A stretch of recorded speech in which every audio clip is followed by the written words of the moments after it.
Hello everyone, Logan here, and today I have a game for you that claims it's a combination of Magic the Gathering mixed with Hearthstone.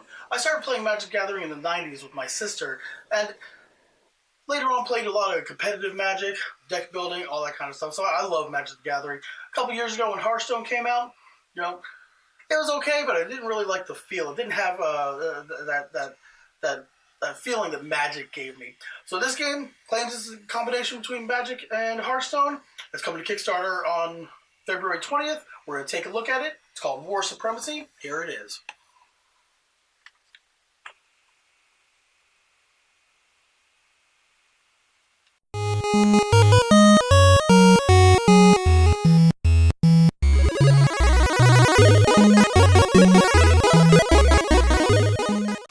We're going to take a quick look at the cards before we get to our gameplay video and show you how we're going to set up for this. So we'll take a look at these top ones right here. All creature cards. This is our spell stack right here. Territories, combat forms, and a bunch of tokens. We'll start with the easiest things that cover tokens or just tokens that come with the game. You say they got the minus side there.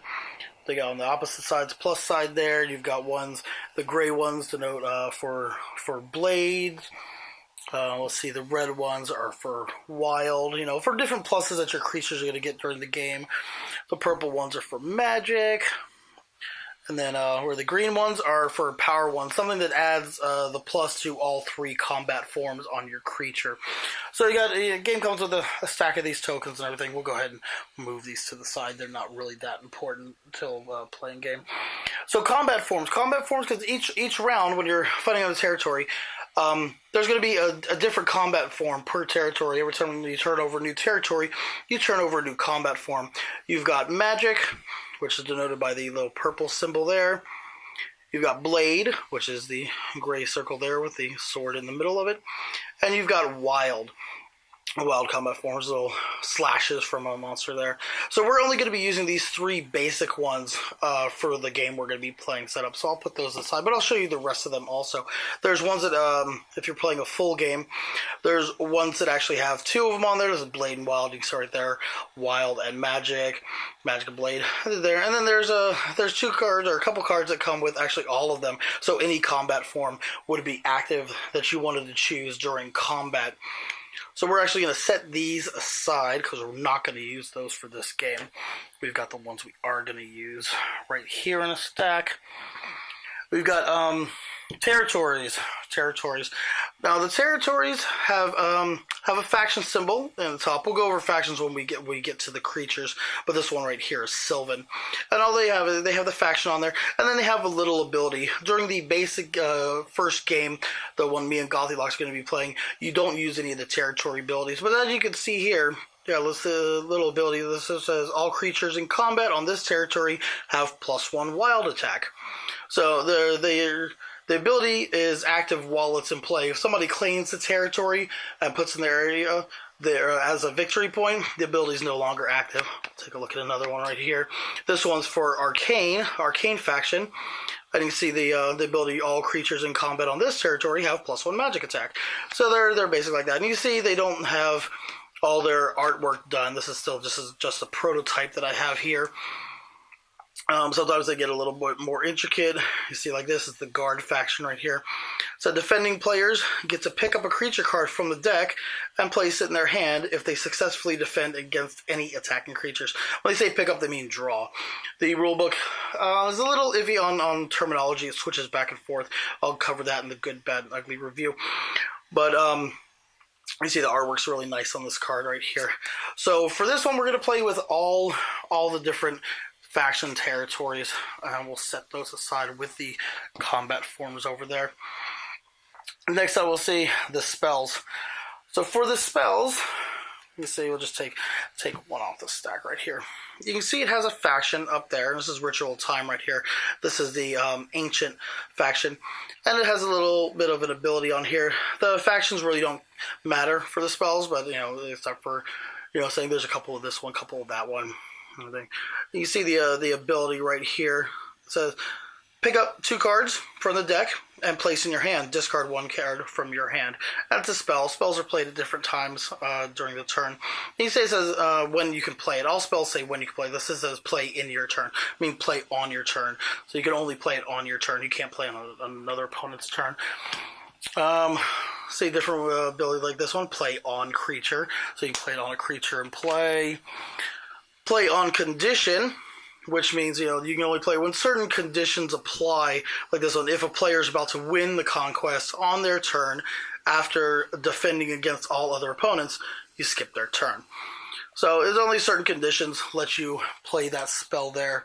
Play on your turn, and then there's like 1 or 2 other ones. Oh, I think that's actually on the bottom. There's right here, yeah, that's where I put it. Like this card, Giant Slayer right here, has the big red exclamation point right there. This is play straight away. So whenever you draw a spell that says play straight away, you have to play it right away. Like it says, play straight away. So all players must discard 1 legendary rated creature card. We'll go over what that is in a minute. So and all the cards have those different conditions, and there's some for each different faction. You can see some of the artwork's not done. They all match the different factions, and then these are just random ones like that don't technically go to a faction. Anybody can technically use them. But for the gray colored, for when we're talking about creatures, the gray colored creatures, and we're gonna use all these. Sorry, for all these for the game, except we're not going to use these blue ones right here for our playthrough, and we're only going to use certain ones of the gray spells. Actually, let's see, for the basic setup, you only use like counter spells, switch, and boomerang. Counter spell, switch, and boomerang. So I'm going to end up taking all those out of the deck, and the rest of the deck we'll just put off to the side. But I'll just put them with the rest of the spells right now. Now, for creatures, which are the bulk of what this game is, that's what you're going to be playing out on territories. We'll take a look at this one. The yellow one, the faction for the yellows is the Ancients. They're the oldest ones. Ancients, and we'll just do a quick breakdown of the cards for you. You've got the Ancients over here. This is the yellow section. It's a little pyramid symbol, so you can get it zoomed in right there real quick. And this symbol on this side denotes rarity for the creatures. You can see this is the blue right here. Blue one is rare. Red is legendary. Purple is epic, and then the white one is a common. So this one right here is a rare card, rare creature. If you have an epic creature, which is by the red mark, let me see if I can find one in this deck real quick. Yeah, here we go. If you have an epic creature, you can only have one of those in play. You'll see that when we go through the video. GothyLox actually puts out an epic creature, or is it me? I forget. We played doing this setup after we made the gameplay video. But so this is an epic creature, or a legendary creature, sorry. You can only have one of those in combat at a time. So the card breakdown is you have the title up there, Queen Cleopatra. You have the ancient symbol there, and then you have your different combat forms on the side. You can see that you got your wild right there, which is red. You've got your magic, which is purple, and then you've got your blade, which is the grayish one. So depending on what combat form is out during the turn, is your power, your attack, or your defense number is going to change. Like this one would be 3 for your wild, 6 for your magic, 4 for your blade. You also have a creature type, like this is infantry right here, and it says creature on bottom because it's a creature, and you have a little your little text right here, your ability that's in play whenever you play it on the turn it comes into play, not the defending turn for the other ones if you win the territory. So right here it says all opponents must discard a random card from their hand, and the current player, the one that plays them out, gets to decide which order their creatures' abilities go off. So we've got the Ancients, which are the yellow there. I'll put those face down because we're going to play with those. The Ancients. This little orange symbol up here is the Arcane.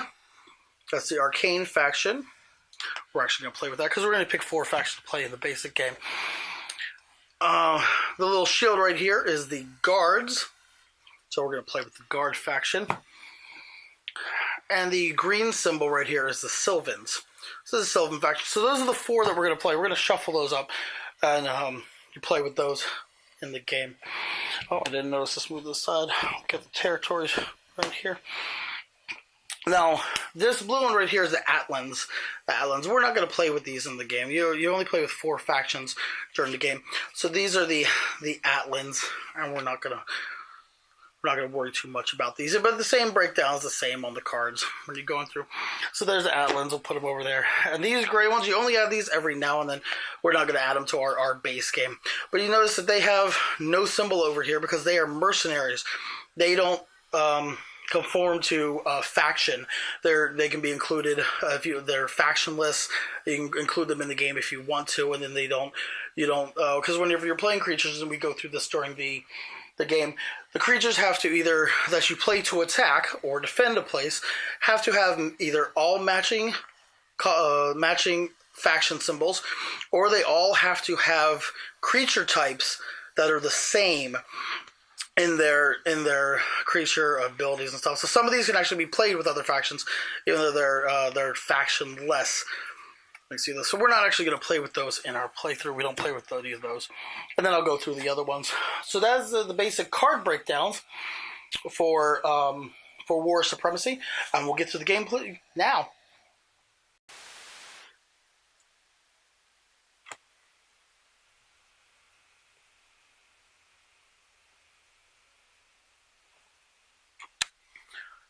Now we have the basic setup here for your game of War Supremacy. We're going to do the 2-player game, so the rules are a little bit tweaked from how the normal game goes. To win a territory is a little bit different. We'll go over that in a second. We're going to start out, we've got it set up where we have the creature deck over here. Next to it we've got the territory deck. Then we've got our combat form deck. And we've got our spell deck, and we've got spaces for discard next to it. I'm going to go ahead and change the camera a little bit here and go ahead and zoom in so you can actually see a little bit of the gameplay as we're going. Oh, a little bit too far there. Zoom out. We got some new camera equipment we're working with here, so bear with us. Put it right there just so you can get a little bit better view of the cards. Go ahead and move the rule book out of the way. We've got our stack of tokens here also, pluses and minuses for different stuff, because spells can take effect or stuff. And for this playthrough, we're not going to be using any of the territory abilities, because we're just going to be playing the base game. So GothyLox will go ahead and deal us out each 5 cards from the creature deck. That's what we're going to each start with. And I'll go ahead and deal us out each 3 cards from the spell deck. So she gets us our 5 cards there. Okay, and then we each get 3 cards from the spell deck. There, put it back that way. Take a minute to look at what we have. And at the beginning of your turn, well, actually, we rolled some dice earlier to see who's going to go first. I'm going to play first, and the play will continue with GothyLox. The point here with a 2-player game is to win 3 territories. So we're going to play a couple of turns, probably not a full game, but we'll explain what winning the territories actually entails. Look at my creatures here, get stuff situated in my hands. Creatures, spells.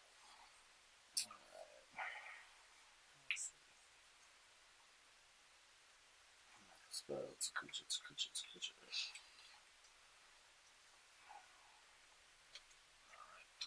Okay, so once everybody's got their stuff in their hands and they're ready to start, we're going to turn out 1 territory card to see what the beginning territory is.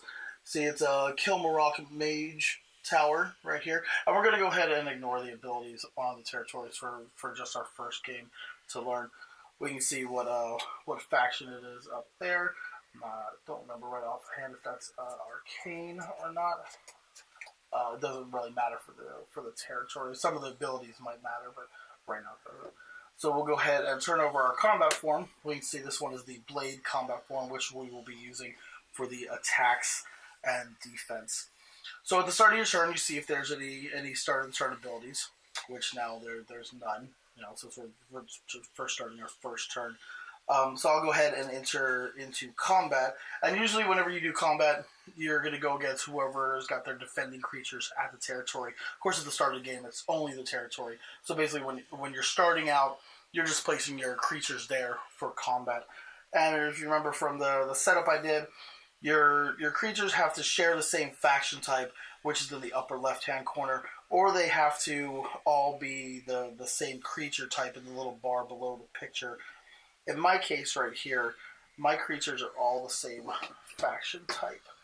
See, they're all the yellow right there. No, yellow's arcane. I remember that yellow's arcane. I don't remember exactly what the orange symbol is. So I'll put my creatures down right there, and then usually there's some combat steps. But since we're not actually doing any combat, nothing will actually affect. Before that, I could have cast some spells, or anybody could have cast spells if they wanted to take effect, and then play out as many creatures as I want from my hand. And then we'd go into the different casting back and forth between the players. Is there anything you wanted to cast right now, Gothy, to affect any of my creatures on the board?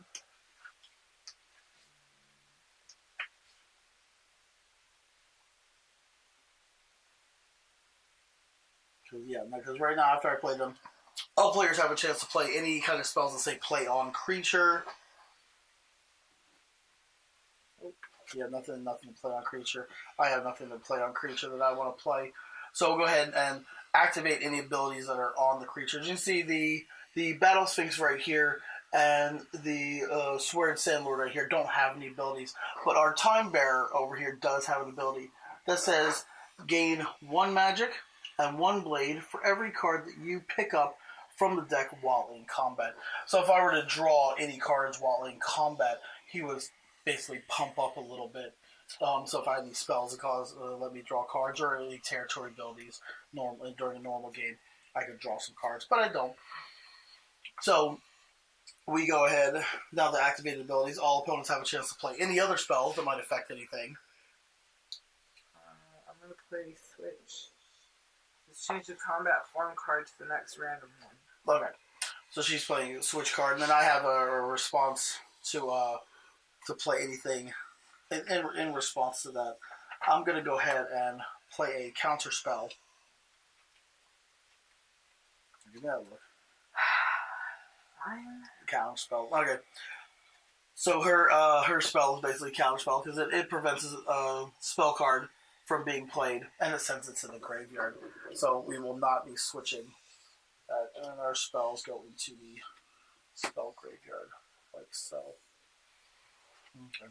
So now combat resolves, and normally for combat you total up the symbols for the combat form. So this combat form is blade. So my Time Bearer over here has 4, the Sandlord over here has 3, and the Battle Sphinx has 3 also. So that gives me a total of 10 for blade.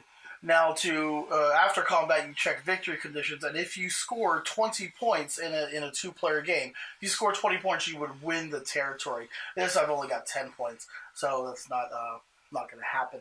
But these, at the end of combat, since I technically won combat because there's no defenders, these stay in play for me, and I control the territory right now. And for a normal game, you'd have to go through all the turns so you get back around to your turn. If you're still defending that territory at the beginning of your turn, your next turn, you would win that territory and take it in front of you for points and flip out a new territory. But since it's only a 2-player game, you go through 2 complete turns between the 2 players. And if it comes back to the beginning of your 3rd turn and you're still defending, you win that territory. So now it's end the combat. After that, like I said, you check and see if there's any win conditions for territory, which there's not. Because you can also win through different card abilities, spells, different things like that can cause you to take the territory as your own. And then any end of turn abilities that happen, which there are none. And then you go ahead and draw cards. And during your turn, at the end of your turn, you draw 2 cards. You can either draw 2 cards from the creature deck, you can draw 2 cards from the spell deck, or you can draw 1 from each one. As I lay down 3 creatures this turn, I'm going to go ahead and draw my 2 cards from the creature deck. And also, if you happen to not play any spells or creatures on your turn, put down anything, you get to pick up an extra card during your draw cards phase. So now that's the end of my turn, and play will pass to GothyLox with any beginning of the turn abilities, of anything she has in the play, cards, creatures, anything, which is nothing. And then it will go to combat.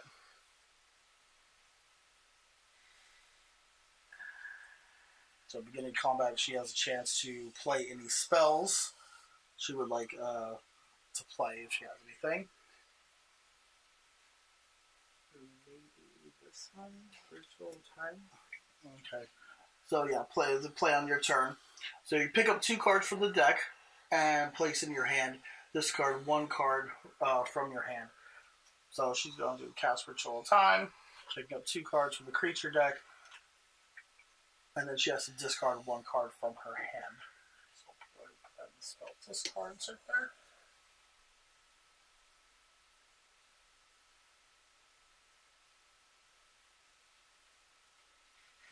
And she's going to go ahead and discard that creature over there.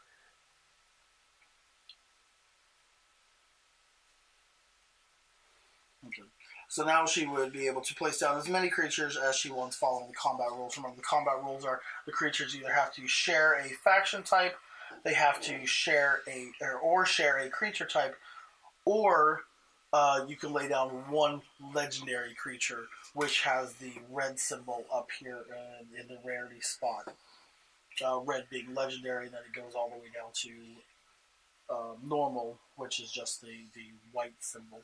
Now, if you had any mercenary cards, which are white in and of themselves, with no faction, she could also have those in there as long as they matched a creature type with whatever else she was playing.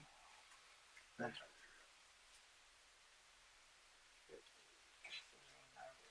Yeah, because it's all collectively in head. Okay, she's laying down 3 cards. They all have the shield faction, so that's fine. So their creature types don't matter together. So she lays them down like that. And then now all players have a chance to respond with any play on creature spells, which I do not have any. Do you have any play on creature spells? It's all players. No? Okay, so we're going to do any activated abilities on the creature. And I think it's either kind of, she played something like this on a game that we played when we were we were playing this beforehand to get to know the game. So these these shield guys kind of work, have a good synergy going on. Let's go ahead and start with the bat. She played battering ram, a standard bearer, and a mini catapult. So let's go ahead. What's that battering ram say up there? Yeah, if played with another guard faction creature, make an opponent discard 2 cards from their hand. So yeah, she played it with another one. So I will have to discard 2 cards from my hand. Ooh,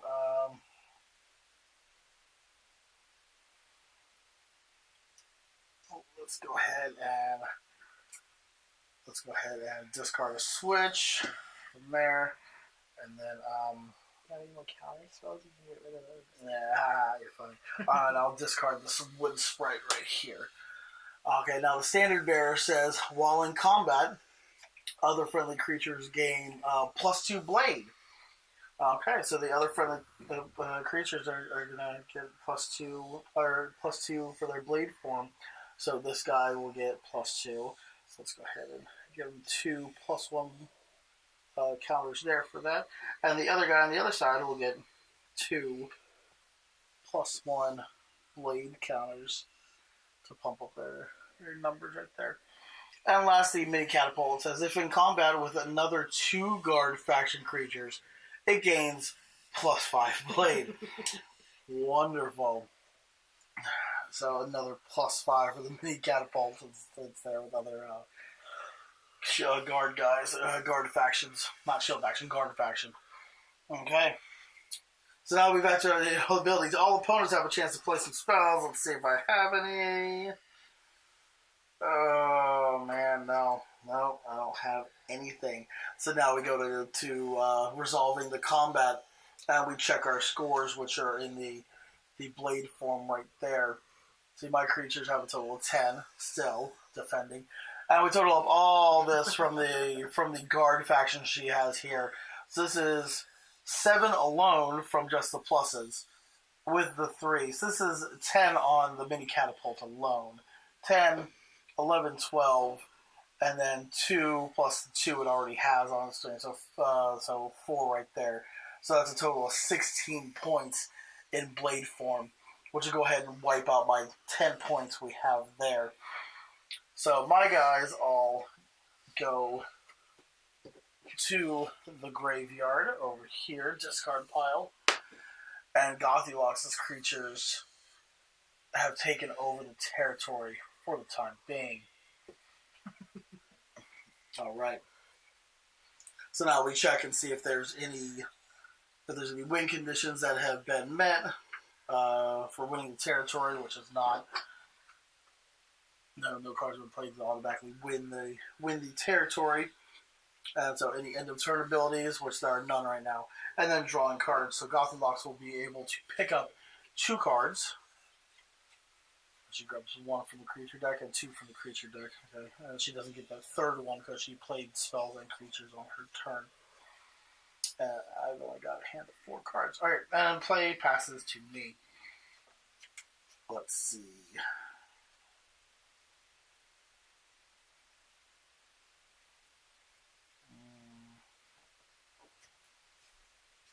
Yeah, I don't think I'm going to do anything for this turn. So it goes to combat. I don't play out any creatures or spells or anything. So GothyLox automatically wins this combat. So that counts as her first one. No, you don't get the territory. Yeah, it's not until the beginning of your turn. Quit trying to take my territory. You said I win. Yeah, no, you win this combat, not the territory, not yet. So it goes around, and she still gets a chance to play any spells if she'd like to affect anything. No. So it goes around, and I will pick up at the end of my turn. I'll draw my draw phase. And since I didn't play anything, I'll get 3 cards. I'm going to choose 2 from over here for my normal pickup.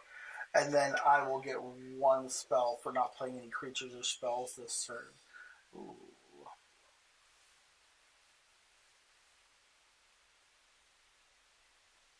Okay, nice.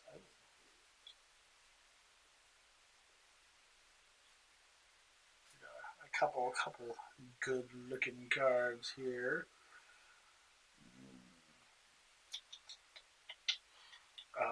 Okay, so it's the end of my turn. Now it goes to GothyLox's turn. Now you don't win it. You got to go through two of your turns, and at the beginning of the third one, You're not gonna be able to fight. you win. I might be able to. So go ahead and take your turn. I have nothing I can do. Yeah, nothing you can do. Okay, so she's not going to play any spells. And she's not going to place out any other creatures. You can always place creatures, like if you have creatures in defending, you can always place creatures attacking out here, and to defeat these. If you find something or you draw something that you would rather have defending your territory, you can always play them out there to attack your creatures, basically, and get rid of them and go into defensive position. But then your time clock starts all over again, where you got to go through 2 turns before you can earn that territory at the beginning of your third turn. I think I'm okay there with this. Yeah, she's okay. And you're not going to cast any spells either? No. Okay, so she goes to her draw phase at the end, and she will pick up her normal 2 cards for the turn, plus she'll get an extra card for not playing any creatures or spells on her turn.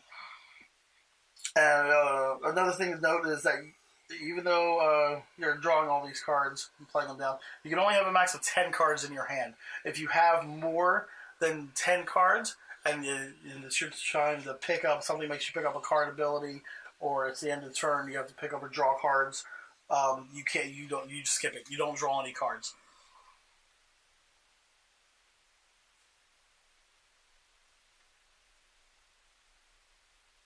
Okay, that's the end of your turn. Okay, so beginning of my turn.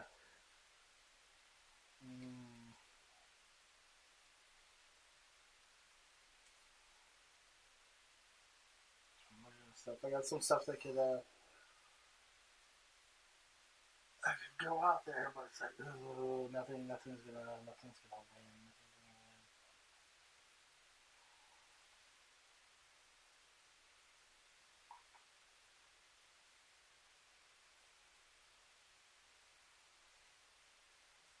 Yeah, nothing might just get this territory. Okay, I've got 7 cards in my hand. I'm not gonna play anything during combat. Are you gonna play any spells or anything? Nope.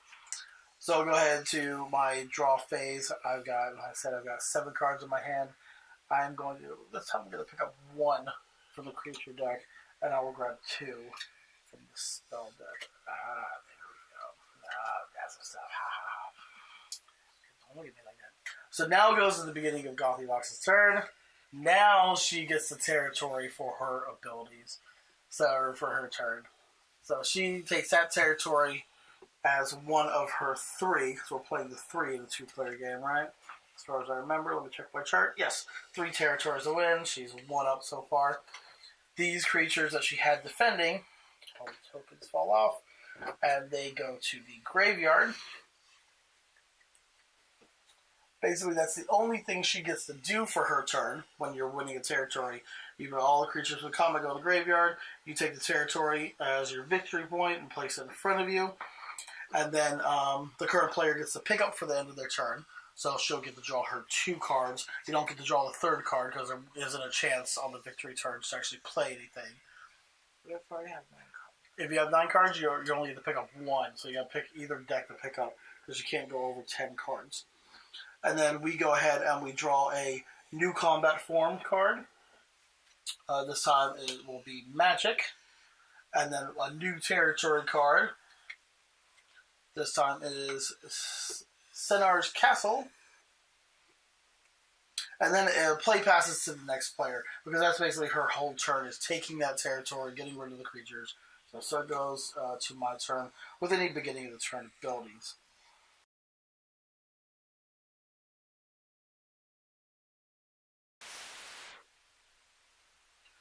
The good for War Supremacy is it's really easy to pick up and learn once you decipher the rule book. There's no mana to worry about. There's no energy for casting your stuff out. You put your creatures out into play. You play your spells. Real easy. The bad is that sometimes stuff can get a little too overpowered. The creatures, their abilities, there's really good combinations in there, but sometimes it's really overpowering. Also, the wording on some of the cards is little a little tweaky, trying to decipher what it says, which leads us to the ugly. The ugly part is this rulebook really needs a good edit, a good tweaking. Some of it's like really confusing and out of order. But other than that, it's a really interesting concept, really interesting game. It's coming to Kickstarter here on February 20th, and it'll be really interesting to see what it is in its final iteration. So go ahead and check it out, and we'll see you next time on Logan Chops Reviews. Thanks for watching.